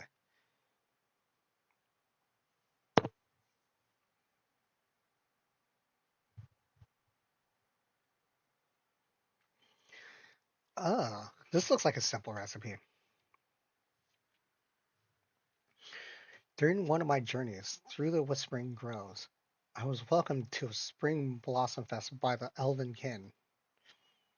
Under flowering trees that glowed softly in the twilight, they served this delicate drink that tasted like morning dew kissed by the starlight and wildflowers. It was light, floral, and refreshing, the perfect sip after a long day of travel. I asked for the secret and brought it back to the Elven Maid Inn. Our guests now call it the Elven Dewdrop, and it has become a favorite for quiet evenings and celebrations of new beginnings.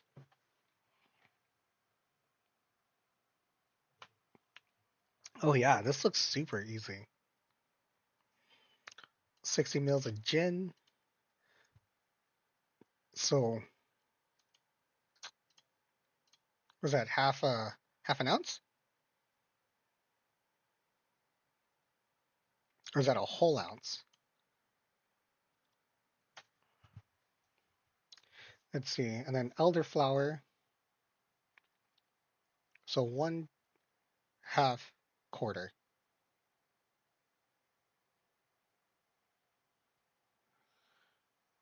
Uh, double sparkling wine or soda, chilled.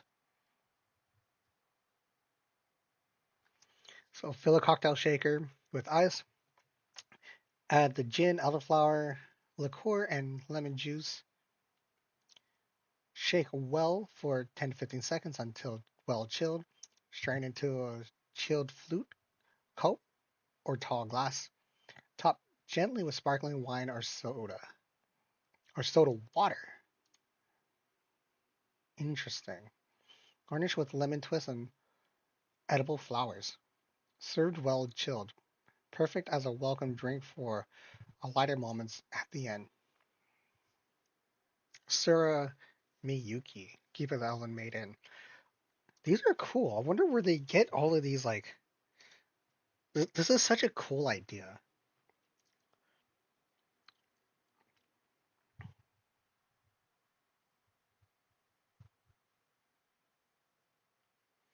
Adventurers Guild. You stayed at the inn. Now it's time to venture out there. Adventurers Guild is a free to read fantasy adventure webcomic series which is stylized like a classic role playing video game. Join half elf Klaus Warrington and his party of adventurers in fighting thieves, investigating hauntings, saving the helpless, figuring out magic, and lending a hand when things get more personal.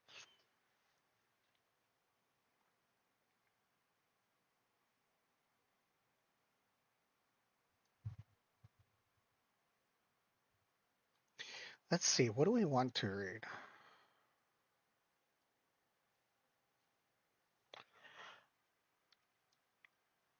We've always split the party. I want to see. Let's read this, and this will probably be our the last thing. Well, let's go back. Let's go back. Table contents. I kind of want to read this. Let's see what else, if there's anything else.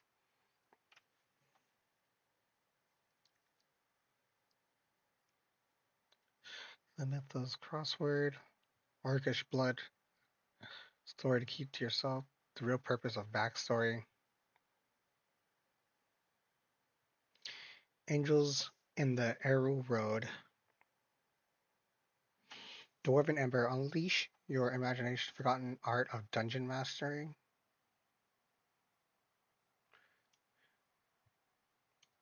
We might need a part two on this because there's so much here. I thought this was going to be like a small like little newsletter or whatever. This is like a whole thing.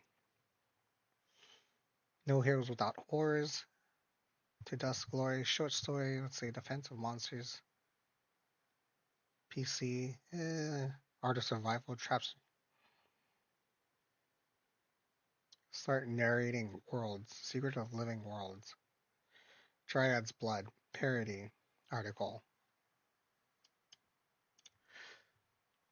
Yeah. So maybe we'll probably do a part two because there's just so much. B2, The Keep on the Borderlands. Amite, so that's a review. Double standards of cultural gatekeeping. I wanted to go over that.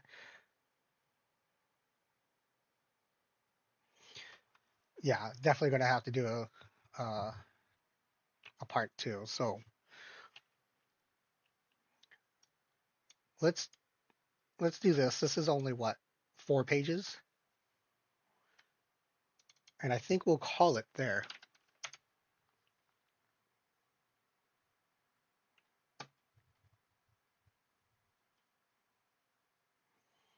We've always split the party by Ryan David of Nerd Cognito.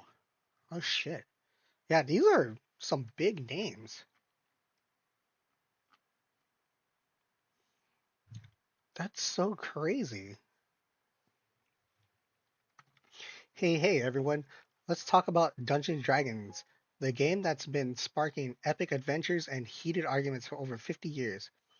You gather your friends, roll some dice, and dive into a world of dragons and wizards. Sounds like a blast, no? But here's the thing, D&D has this knack for dividing its fans just as much as it brings them together.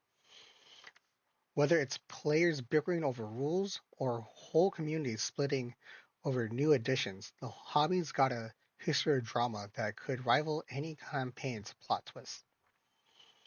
You know I always have thoughts, and here they are on why D&D keeps fracturing the base. We will be digging into the player fights, creators clashes, and corporate moves that have shaped the game through its wild ride. We'll look at the social stuff, edition wars, and big shifts that keep D&D table feeling like a battlefield sometimes.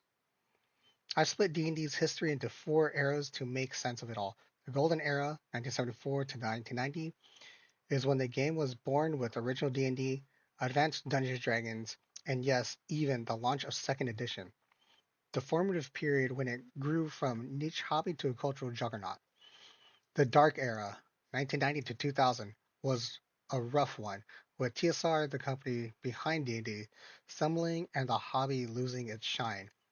The D20 Era, 2000 to 2014, covers 3rd edition, 3.5, and the 4th edition, a period of huge growth but also some nasty rivalries. In the modern era, 2014 to present, is all about 5th edition and its 2024 updates, where D&D is bigger than ever, where D&D's bigger than ever persona still trips over issues like licensing and inclusivity.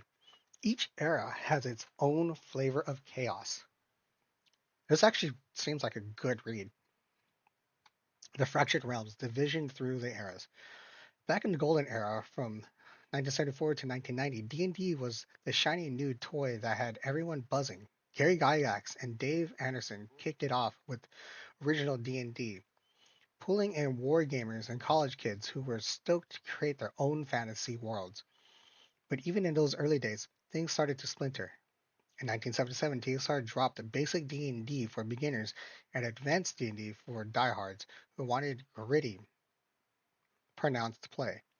Suddenly, you had groups arguing over which was the real D&D, with some swearing by simple dungeon hacks and others geeking out over AD&D's complex charts.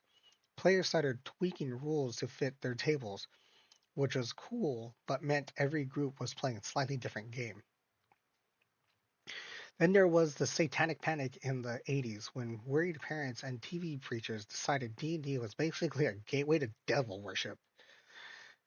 This sounds nuts now, but it put gamers on edge and really impacted lives and psyches. Some groups got defensive, debating how to convince people the game wasn't evil, while uh, others leaned into the edgy vibe just to mess with critics.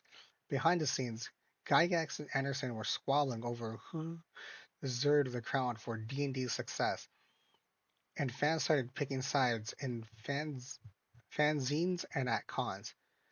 Time second edition hit in 1989, community was growing, but those early fights about rules and the game's reputation were already carving out little factions, like adventurers splitting up to explore different dungeon paths. Still, the golden era had a kind of magic that kept things mostly together. The game was fresh in settings like Dragonlance, uh, where was I? Settings like Dragonlance and Forgotten Realms gave players shared stories to geek out over. Sure, there were debates, but excitement of this new hobby kept most folks on the same page. Those early divides, though, over editions and how to deal with outside world's judgment were like warning shots for the bigger battles to come. The Dark Era from 1990 to 2000 is when things got rough. TSR went wild, cranking out campaign settings like Dark Sun, Planescape, and Al Qadim, trying to hook every kind of player. Problem was, nobody had their wherewithal to buy it all. So you'd have a Forgotten Realms fans butting heads with Planescape nerds, which setting was their heart of D&D. It split the community into camps, and some players just bailed for other games like Vampire the Masquerade or Werewolf the Apocalypse, which were all the rage with its dark, story driven vibe. The flood of books was overwhelming, and it felt like you needed a second job just to keep up. Let's see here. That's oh wow. Never really knew about or I didn't really think that it would have separated the community that much. I would have expected that people would buy them just like nowadays. Like it's not that big of a. I didn't expect it to be that big of a thing. Like, oh, this is the real D&D setting. Um, because they were just because D&D was mostly what a rule set. No, they had Greyhawk, right? They must have had Greyhawk. So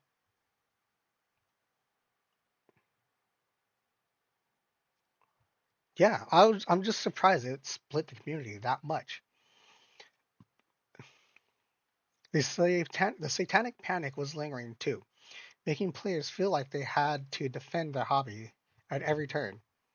Some argued whether to, whether to dial back the demonic stuff in the game to avoid more heat, which led to tensions at the table. Meanwhile, TSR was a mess inside, with big names like Gygax long gone and fights with authors like R.A. Salvatore spilling into fan newsletter and early internet forums. They're fighting with R.A. Salvatore? I wonder what that fight was. By 1997, TSR was Skinflint. Wizards of the Coast acquired the IP and assumed control over remaining TSR projects. Community felt like a guild that lost its leader, with players either clinging to their old second edition books or jumping to other systems, making it tough to find a shared vibe. What made the Dark Era tough wasn't just the rules or settings. The hobby wasn't pulling in many new players thanks to its bad rep and TSR's fumbles. So you had small, stubborn groups holding on to their version of D&D like it was a last potion in the bag. One table might be deep into a second edition campaign, while another was already playing something totally different. It was like the game was barely holding on. That made everyone a bit more territorial about their corner of the hobby. The D20 era from 2000 to 2014 started with a bang when 3rd edition dropped in 2000. The D20 system was a slick, unified way to play an open game license let other companies churn out D&D compatible stuff. For more than a minute, it was awesome. Players were swapping character concepts on forums and trying out new games built on the D20 rules. But then 3.5 came out in 2003, tweaking things but making older books feel useless. Fans were mad, feeling like they'd been suckered into buying new stuff, and online arguments got heated with 3.0 holdouts and 3.5 fans throwing shade at each other.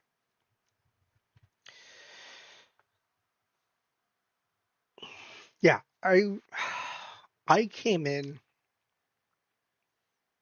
uh at the end of this, right? I remember hearing things and people not liking the idea of having so many books and power creep and yeah, and then people were split. They wanted better storytelling. They didn't want as much fighting. Uh yeah, the community was the community didn't know what it wanted.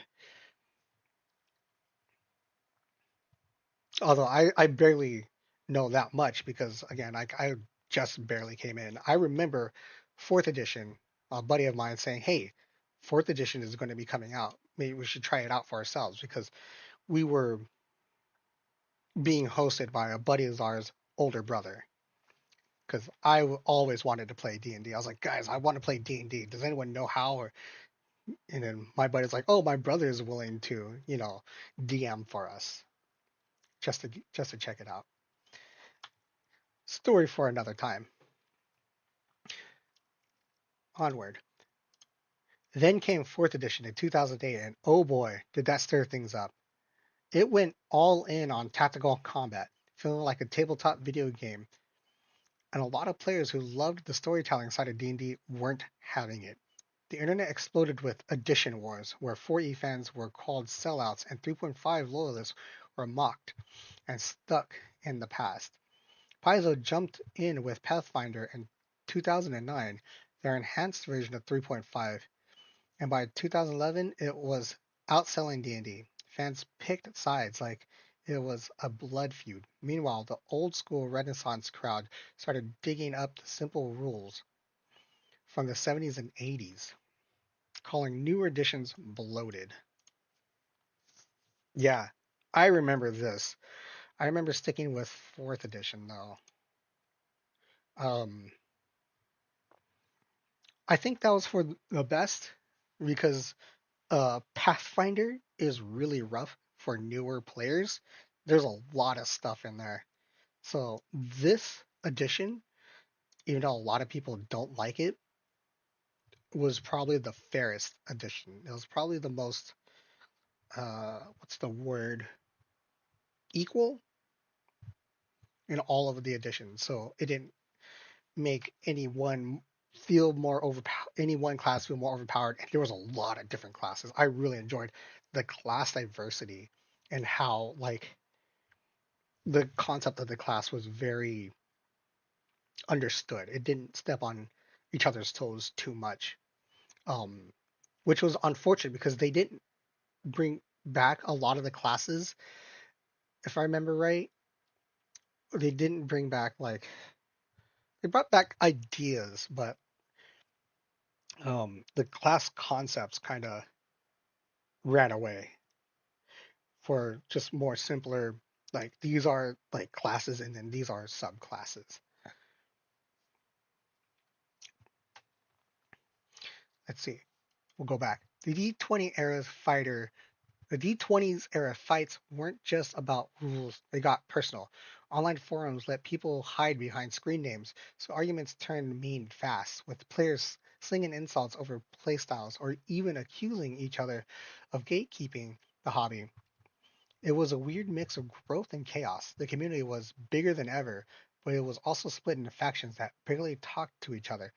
Everyone was so sure their version of D&D was the right one. It was likely trying to get a party to agree on a quest when half of them want to fight, the other half want to talk their way out. The modern the modern era, starting with 5th edition in 2014, brought D&D back to the mainstream limelight. It was easier to pick up than 4th edition, welcomed new players, and got a godly boost from shows like Critical Role and platforms like Roll20. The community now highlights its omnipresent diversity. There was a pro- protracted effort to make the game present as hyper-inclusive. Sensitivity sensitivity consultants were paid to clean up myths of stereotypes in the lore. This wedge this wedged out classic gamers who knew that all along inclusivity and acceptance were baked into the game. They felt as if politics and pandering trumped polearms and potions. And then Wizards tried to overhaul the OGL, making the license stricter and threatening small creators' ability to monetize their work. Fans went nuts and partially united. 88% in polls said they hated it and felt like betrayal. Some folks started looking at other systems, returning to Pathfinder, or now looking to Daggerheart. Some retreated back to the OSR for refuge. Yeah, this debacle you can still feel now. I wish they put like what year this whole thing took place in. 'Cause I don't remember. It was a couple of years ago, but you can still feel it um, in the community. People are. That's why there's so many ideas like to just make your own system nowadays because of the OGL and smaller creators. Yeah, that was not good for them. Social media made it easier to connect, but also kept the old edition wars alive. You'd see 5e fans arguing with OSR purists or Pathfinder players. With youth comes exuberance, and sometimes it gets way too heated. People act as if they are defending their honor instead of just talking about a game. Folks rehash old heat and save screenshots of gotcha moments for years to be used at just the right time. Online battlegrounds have become cultural graveyards, and lack of sanity, humor, and hubris is omnipresent. At the table, problem players arguing over rules or derailing stories became a bigger deal, and DMs had to play peacemaker. The 2024 updates to 5e tried to keep things compatible but caught flack for not fixing broken elements or correcting the errors identified by all in the past, like overpowered spellcasters. D&D is huge now now with more players playing now more than ever. But do they really play? Should I even ask the question, or will it span a 7-day rage bender of tags and receipts on X? The hobby still has the hobby still has got that knack for sparking fights over what the game should be.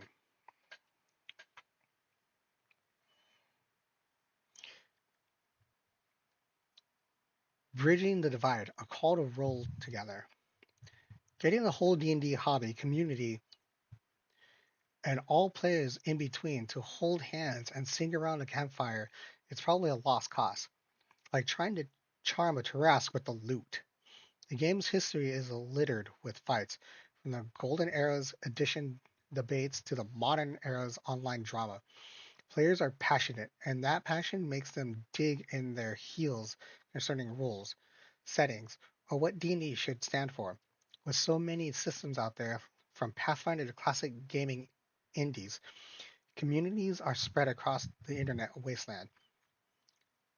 A unified D&D fan base feels like a long shot. Everyone's got their own table, and they're not always inviting others to sit down. But here's the deal: every D&D player, whether they're flipping through 5e book or a, uh, clutching an AD&D manual, loves this game for the stories and the fun. That's the spark we need to focus on. Instead of arguing over who's playing right, try running a one shot with a different system or just listening to why someone loves their weird OSR homebrew. At the table, use stuff like common sense instead of session zero to make sure everyone's vibe matches. Online, maybe skip the snarky reply and share a cool campaign idea instead. We're not we might not get one big happy D&D family, but we can make the divide smaller by remembering where we roll dice in the first place to have a good time. Um, what an actual like cool and collected way to go about this. I really appreciate them trying to keep it together. Not mention the culture wars too much because right now, um, there's a lot of culture war drama happening within D&D, um, because of the inclusivity or the stance on inclusivity and like really, really pushing that narrative. So it's appreciative and also kind of surprising that they didn't push into that as much. I might look into Nerd Cognito. It is a podcast. Um, so yeah, if you know anything about Nerd Cognito, let me know about it.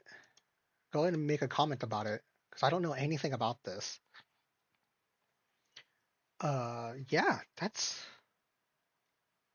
a lot lighter than I was expecting.